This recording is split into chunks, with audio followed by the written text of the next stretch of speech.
Le rendez-vous de l'actualité Sud Télévision. Mesdames, Messieurs, merci de nous rejoindre. Voici les titres. Journée internationale de la fonction publique. Le Bénin n'est pas resté en marge de l'événement. Vous suivrez dans cette édition. Et bien sûr, les images. Célébration différée de la journée de l'enfant africain dans le Koufo. C'était vendredi dernier en présence des acteurs de protection des enfants. Et puis sur le continent présidentiel en Mauritanie, Ghazouani, le candidat du pouvoir déclaré vainqueur au premier tour. Voilà pour le sommaire.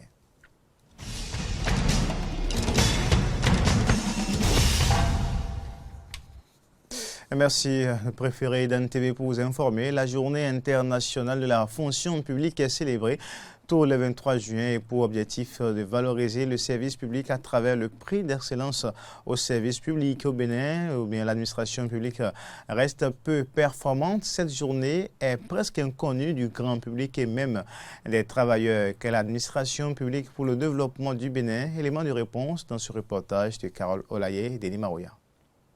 Il est fréquent d'entendre dire « l'administration publique béninoise est très lente », une vérité que partagent les défenseurs des droits des travailleurs pour qui le travail des agents publics béninois laisse encore à désirer et peine donc à contribuer au processus du développement. Une triste réalité qui s'explique entre autres par le manque d'infrastructures et d'instruments de travail, l'inadéquation entre formation et emploi, la corruption et une mauvaise organisation du travail. Nous attendons de la fonction publique du gouvernement du Bénin qu'il fasse de la fonction publique une fonction noble, une fonction dont les conditions d'exercice sont attrayantes et humaines. Ce que nous pouvons demander à notre gouvernement, c'est de faire en sorte que nous puissions être fiers d'être agents de la fonction publique, mais qu'en même temps, les populations puissent se sentir fiers d'avoir une fonction publique qui est véritablement à leur service. Trouver des solutions en vue de l'efficacité dans le fonctionnement des administrations publiques béninoises reste donc un grand défi. Et aujourd'hui, si nous voulons avoir une fonction publique béninoise performante, on a besoin de peu de choses. De mon point de vue, il faut déjà que l'on restaure l'autorité de l'autorité. C'est-à-dire l'application des tests. C'est ça qui nous tue à la fonction publique aujourd'hui. La non-application des tests. Il faut débarrasser la fonction publique des mots comme la politique à outrance. On a besoin d'avoir une fonction publique, disons, impersonnelle, plus impersonnelle. Ensuite, on a besoin, dans la fonction publique béninoise aujourd'hui, de motiver les gens. Et en tant que force sociale, c'est ce que nous pouvons demander. En vue d'un réel changement de comportement, il faudrait donc développer de nouvelles mentalités qui visent à inculquer le goût du travail bien fait, la transparence, l'intégrité, une formation plus pratique, des valeurs qui susciteront à coup sûr l'efficacité et la performance dans nos administrations publiques. Les acteurs de la protection des enfants dans le département du Koufo ont célébré vendredi 21 juin la journée de l'enfant africain. L'événement s'est déroulé à Gohomé, dans la commune de Diakotomé, en présence du préfet du département du Koufo, Jonas Bochi, pour le compte rendu. Au massacre des enfants de Soweto en 1976, la journée de l'enfant africain vise à attirer l'attention des dirigeants sur la situation des enfants africains. Une situation qui n'est pas reluisante dans le département du Koufo et le porte-parole des enfants de Diakotomé s'en désole. Comment peut-on espérer le développement d'une nation, d'un département ou d'une commune en soumettant des enfants qui constituent la relève à toutes sortes de pratiques inhumaines et indignes? C'est pourquoi je saisis cette occasion solennelle au nom des enfants de Diakotomé et partant de tout le Koufo pour exhorter les autorités et les parents de toutes conditions à mettre fin à ces abus et à punir davantage les auteurs de ces actes pour favoriser l'épanouissement des enfants du Koufo. En dépit des efforts pour de meilleures conditions de vie des enfants du Koufo, le directeur du Plan Bénin reconnaît que des poches de résistance persistent, surtout en ce qui concerne la scolarisation des enfants. Nous avons été sidérés par les divers messages que les enfants nous ont présentés ici ce soir à Gohomé. Le département du Koufo est donc interpellé. Messieurs les différents responsables au niveau déconcentré et décentralisé, pour rappeler simplement que nous avons encore des poches de résistance pour ce qui concerne le refus d'envoyer les enfants à l'école. Avant d'exhorter les autorités politico-administratives à plus d'efforts pour l'épanouissement des enfants du Koufo, le préfet Christophe Megbedji remercie ceux qui s'y attellent déjà. Nous n'allons rater aucune occasion pour remercier le commissariat de police pour un travail merveilleux. Ceux qui n'ont pas encore pris le pas, on leur demande de prendre le pas. Nous remercions nos parquets et nos tribunaux qui rendent la vie difficile à ces prédateurs de nos enfants. Ceux-là sont aujourd'hui à l'endroit que vous savez très bien, dans des prisons. Ça va se poursuivre. À cette occasion de la célébration de la journée de l'enfant africain dans le Koufo, des vivres ont été offerts aux enfants de l'orphelinat APH de Gouromé.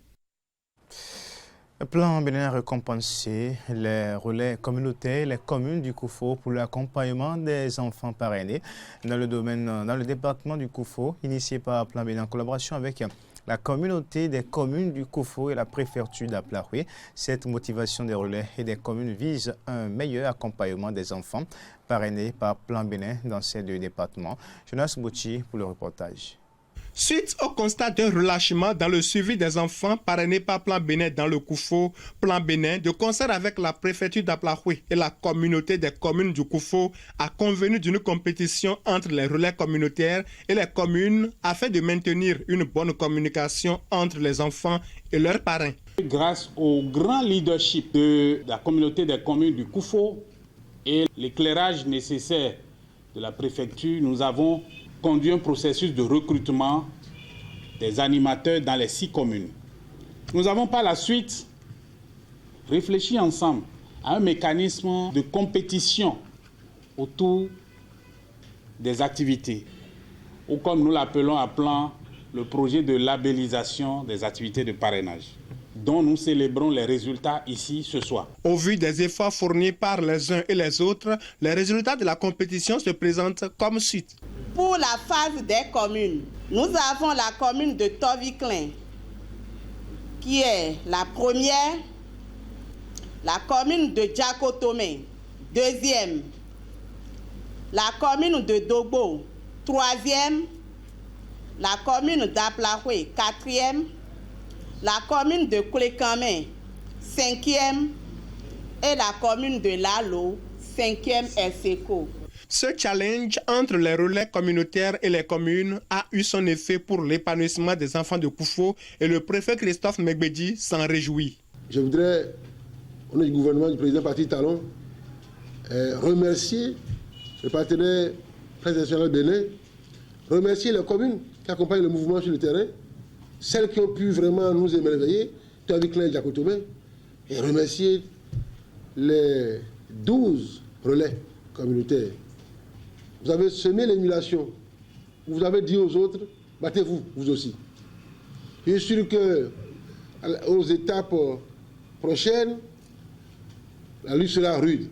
Les relais communautaires gagnants de la compétition se sont retrouvés avec un chèque de 150 000 francs, tandis que les 2 communes ont reçu 2 millions chacune. On va rester dans les départements du Mouno-Koufo. La compagnie du groupement des sapeurs-pompiers du Mouno-Koufo a lancé mercredi 21 juin une campagne d'initiation des populations sur les premiers gestes de secours avec l'aide d'une mission canadienne des sapeurs-pompiers. Les citoyens de l'Okosa prennent connaissance de tous les premiers actes qu'ils doivent poser afin de donner une chance de survie aux victimes en cas d'accident. Retrouvons Jonas Bouchi à l'Okosa pour en savoir davantage. Des petits gestes de secours à poser au moment opportun pour sauver une vie humaine. Comment passer un appel pour faire venir les sapeurs-pompiers. Les informations à fournir aux pompiers pour plus de chances de survie des victimes en cas d'accident. Voilà autant de choses qu'ignorent souvent les premiers témoins des accidents. Nous voyons que notre population est naïve. Le premier témoin qui est sur les lieux, les gestes qu'il doit faire en attendant les pompiers, les spécialistes ne connaissent pas ça. Et par leur naïveté, les gens perdent la vie dans un bref instant avant l'arrivée des secours. Si on formait la population depuis la base, les premiers témoins sur les lieux d'accident pouvaient faire les tout premiers gestes avant l'arrivée des secours. La présente initiation des citoyens sur les premiers gestes de secours est particulièrement importante pour les populations du Mono, à en croire le préfet Komla Cedro Zinsou. Chaque jour, notre département enregistre diverses formes d'accidents dans lesquels nos compatriotes perdent souvent la vie. C'est en cela que la présente formation initiée par la compagnie départementale des sapeurs-pompiers du Mono permettra de combler un grand vide dans le rang des populations du département du Mono. Percevant toute l'importance de cette initiation sur les premiers gestes de secours, certains bénéficiaires souhaitent qu'elle se répète pour impacter plus de personnes. Ce que moi je viens de voir ici maintenant, vraiment ça m'a beaucoup attiré parce que ça peut nous sauver la vie à certains endroits. S'ils vont reprendre, ce serait très bon pour que tout le monde puisse voir et pratiquer ça.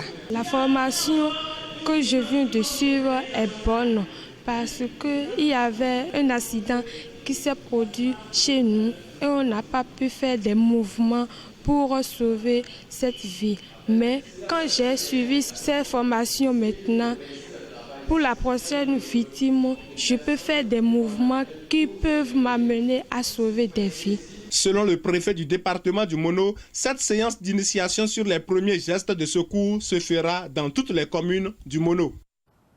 Fin ce samedi 22 juin de la compétition interarrondissement dans la commune d'Atiémé.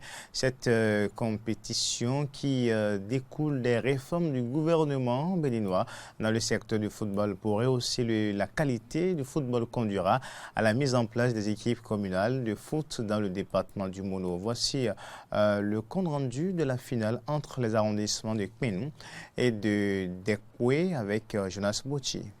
Afin de constituer les équipes communales de football pour une meilleure qualité du football béninois, le gouvernement du Bénin a initié une compétition inter-arrondissement pour la détection des talents. Dans la commune d'Atiémé, la finale de cette compétition a mis aux prises les équipes de football de Dédékoué et de Kmenou ce samedi 22 juin 2019 au stade municipal d'Atiémé. Un match qui s'est soldé par un score de 4-1 au tir au but en faveur de l'équipe de Kmenou. Vous savez que dans un jeu de football, là, tout peut arriver. Vous pouvez bien commencer et terminer mal. Et parfois, vous pouvez mal commencer et terminer bien. Aujourd'hui, nous avons bien commencé le match. Et la défense a fait une erreur et ça nous a coûté cher. Vers la fin, on a pu égaliser. Mais comme le sort a décidé, au tir au but, on a encore perdu. Au début, on ne se comprenait pas, mais finalement, on s'est compris. Mais bizarrement, à la dernière minute, ils ont égalisé le but, mais avec notre espoir, finalement, on a gagné. L'équipe de Kmenou a bien remporté la coupe de cette compétition, mais ce n'est pas ce qui compte pour le directeur départemental des sports du Mono. Pour que la population comprenne ce que nous avons vu aujourd'hui, nous allons tabler d'abord sur les individualités et à chaque poste voir de toute la compétition l'athlète qui a répondu le mieux. À thème, c'est de pouvoir avoir une académie au niveau des départements pour que dans les catégories juniors, nous puissions déjà détecter les meilleurs que nous envoyons dans ces académies-là pour poursuivre une formation duale scolaire et sportive. L'encadreur de l'équipe de Kmenou qui a remporté la coupe remercie le gouvernement pour cette opportunité offerte aux joueurs. Je remercie le gouvernement pour cette noble initiative parce que depuis les gouvernements passés, on n'a jamais vu de telles organisations. Sinon, on joue seulement dans nos milieux, il n'y a pas des gens pour récupérer les enfants et travailler avec eux. Mais cette fois-ci, je crois que le gouvernement l'a bien fait et c'est bien pour les jeunes joueurs qui vont passer par les communes, pourquoi pas aller dans l'équipe nationale des années à venir. Au nombre des talents qui ont marqué cette finale, il y a le gardien de l'équipe de Kmenou qui s'est révélé par ses arrêts, aussi bien lors du match qu'au cours des tirs au but. Et puis, info sur le continent, la Commission électorale nationale indépendante CENI Mauritanie proclame ce dimanche à 23h les résultats du premier tour de l'élection présidentielle de juin 2019 en Mauritanie. C'est l'ex-ministre de la Défense, le général à la retraite Mohamed Ahmed Tchek Rezouani, qui a remporté l'élection devançant de loin son challenger Sidi Mohamed Ould Oubakar, ancien premier ministre de la transition, et le militant anti-esclavagiste Biramda. Suivons ici quelques déclarations. Nombre de votants 967 594. Bulletin nul 28 800. Bulletin neutre 9 484. Suffrage exprimé 929 310. Taux de participation 62,66%. Mohamed Ahmed Cheikh Al-Ghazouani 483 312 voix, soit 52,01%. Sidi Mohamed Boubacar Boussalif, 166 058 voix, soit 17,87%. Le Conseil militaire au pouvoir au Soudan a réclamé dimanche un plan commun d'Éthiopie et de l'Union africaine pour dessiner les grandes lignes de la transition, exprimant des réserves sur une proposition présentée par Addis Abeba. Reportage. Après plusieurs mois de manifestations qui ont poussé en avril, l'armée a destitué le président Omar el-Béchir. Le Soudan est le théâtre d'un bras de fer entre le Conseil militaire de transition qui a succédé à Béchir et les chefs du mouvement de contestation qui exigent le transfert du pouvoir aux civils. Samedi, les représentants de la contestation ont accepté la proposition du médiateur éthiopien qui, selon eux, prévoit la formation d'une instance majoritairement composée de civils pour diriger la transition. Le porte-parole du Conseil militaire, le général Shamseddine Kabashi, a assuré dimanche que le plan éthiopien était différent d'une autre initiative présentée par l'Union africaine sans évoquer les détails des deux documents. Lorsque nous avons constaté que l'envoyé éthiopien prenait beaucoup de temps, nous l'avons averti que le temps passe vite et que d'après nous, il y a une atmosphère actuelle meilleure qu'auparavant qui invite à la négociation. Le Conseil militaire rappelle qu'il y a de nombreuses initiatives locales, régionales et internationales de la part de pays frères de la Ligue arabe, l'initiative de notre pays frère le Soudan du Sud et du Nigeria. Il a critiqué le retard pris selon lui par le médiateur éthiopien pour présenter son plan au Conseil militaire qui n'en a eu connaissance que jeudi. Le chef du Conseil militaire, Abdel Fattah al-Burhan, a rencontré le médiateur éthiopien et celui de l'Union africaine, a précisé. Il a souligné qu'il vaudrait mieux que les efforts des médiateurs se concentrent sur la préparation d'un document commun pour rapprocher les points de vue, selon le général. Toutes ces initiatives, nous les avons bien accueillies et nous leur avons demandé d'attendre pour donner une chance à l'initiative commune entre l'Éthiopie et l'Union africaine. D'après nous, toute initiative, d'où qu'elle vienne, doit avoir lieu sous l'égide de l'Union africaine. Le président du Conseil militaire a assuré qu'il vaut mieux que les efforts des médiateurs se concentrent sur la préparation d'un document commun entre l'Éthiopie et l'Union africaine pour rapprocher les points de vue et qu'il soit pro-négociation et sans préconception. Les protestataires soudanais demandent depuis des semaines au Conseil militaire de céder le pouvoir aux civils, mais les négociations ont été suspendues le 20 mai, chaque camp voulant prendre la tête d'une future instance de transition. Les autorités ont évoqué un bilan de 61 morts. Le Conseil militaire a assuré ne pas avoir ordonné la dispersion. Le lendemain de la dispersion, il avait annoncé l'annulation de toutes les mesures sur lesquelles les deux camps s'étaient mis d'accord.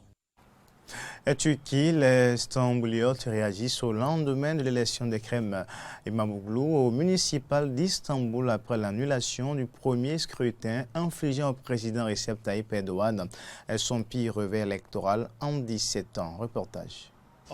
C'est vraiment bien, nous l'attendions. Personnellement, je m'attendais à un écart de 10-15 points, mais il y en a eu 9. C'est vraiment bien, c'est super, tout le monde sourit, tout ira très bien.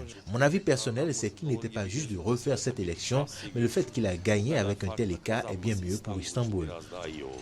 Nous sommes turcs. Nous avons toujours défendu et protégé les victimes. Je crois que c'est parce qu'ils n'ont pas su expliquer l'annulation qu'ils ont perdu ainsi avec une telle punition. Et toujours en interactualité, le Premier ministre israélien Benjamin Netanyahu a dit qu'il allait considérer de manière juste et ouverte le futur plan américain pour résoudre le conflit israélo-palestinien lors d'une visite aux côtés du Conseil à la sécurité nationale de Donald Trump, John Bolton, dans la vallée de Jourdain et la région de Jérusalem. John, comme vous pouvez le voir, la vallée du Jourdain offre à Israël la profondeur et la hauteur stratégique minimale pour la défense de notre pays. Mais notre présence ici garantit également la stabilité et la sécurité de toute la région. Pour ceux qui disent que pour que la paix soit établie, Israël doit quitter la vallée du Jourdain, je leur dirai que cela n'apportera pas la paix, mais la guerre et la terreur, et nous sommes passés par là. Nous ne voulons plus cela. Ainsi, en vertu de tout accord de paix, notre position sera que la présence d'Israël doit se poursuivre ici, dans la vallée du Jourdain, pour la sécurité d'Israël et pour la sécurité de tous. Nous considérerons le plan américain, nous le considérerons de manière juste et ouverte. Et je ne comprends pas comment les Palestiniens, avant même d'avoir entendu parler du plan, peuvent le rejeter catégoriquement.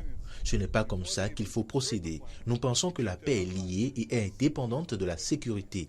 Notre présence ici garantit la sécurité et donc la paix. Je trouve simplement dommage, Monsieur le Premier ministre, qu'un plus grand nombre d'Américains ne puissent pas se rendre dans des endroits comme celui-ci, voir la géographie, comprendre son importance, comprendre comment elle affecte la position critique d'Israël en matière de sécurité et expliquer pourquoi Israël a adopté cette position. Et je peux vous assurer que le président Trump prendra très clairement en compte les préoccupations que vous avez exprimées si clairement au cours des années au fur et à mesure que nous progressons dans ce dossier.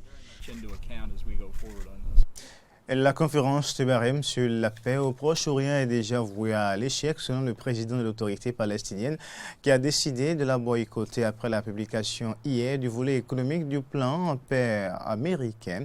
L'OLP et le Hamas l'ont aussitôt rejeté. 43 milliards d'euros pour les Palestiniens et doubler leur produit intérieur brut en une décennie. Voilà les grandes annonces du volet économique du plan de paix sur le conflit israélo-palestinien dévoilé par les États-Unis. Attendu depuis des mois, l'administration Trump présente ce plan comme étant historique. Jusqu'à présent, il représente l'effort international le plus ambitieux et le plus complet pour le peuple palestinien. Il peut transformer la Cisjordanie et Gaza de manière fondamentale et ouvrir un nouveau chapitre dans l'histoire palestinienne. Un chapitre défini non par les épreuves et les pertes, mais par la liberté et la dignité. L'objectif, lever 50 milliards de dollars en attirant des investissements internationaux afin d'améliorer les infrastructures et la gouvernance en Cisjordanie et dans la bande de Gaza. Une initiative qui pourrait créer plus d'1 million d'emplois. Et pour l'argent levé, les États-Unis annoncent qu'il sera géré par une banque de développement internationale, permettant ainsi, selon eux, d'éviter la corruption. Pas de quoi emballer les Palestiniens. C'est mardi et mercredi à Manama, la capitale du royaume du Bahreïn. Washington présentera cette initiative avec des responsables financiers de riches États arabes du Golfe. Intitulée de la paix à la prospérité, l'autorité palestinienne a d'ailleurs d'ores et déjà annoncé son boycott, estimant que les États-Unis cherchent avant tout à les priver d'un État indépendant.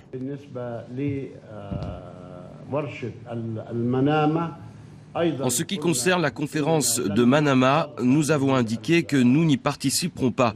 La situation économique ne doit pas être traitée avant la situation politique de la Palestine. Tant qu'il n'y aura pas de solution politique, nous ne nous pencherons pas sur la situation économique.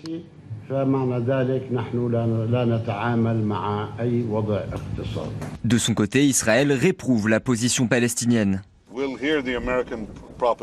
Nous considérerons le plan américain, nous le considérerons de manière juste et ouverte, et je ne comprends pas comment les Palestiniens, avant même d'avoir entendu parler du plan, peuvent le rejeter catégoriquement. Ce n'est pas comme ça qu'on avance. Le volet politique du plan de paix américain pourrait être dévoilé plus tard selon des responsables. Certains évoquent novembre prochain. Et si depuis son arrivée à la Maison-Blanche, Donald Trump affiche sa volonté de parvenir à l'accord ultime, l'équation s'annonce particulièrement délicate. Les Palestiniens boycottant l'administration américaine depuis que Washington a reconnu Jérusalem comme capitale d'Israël en décembre 2017. C'est la fin de cette édition. Merci de l'avoir suivi. Et merci de votre fidélité sans cesse renouvelée au service de l'information de DAN Télévision. Au revoir et à très bientôt.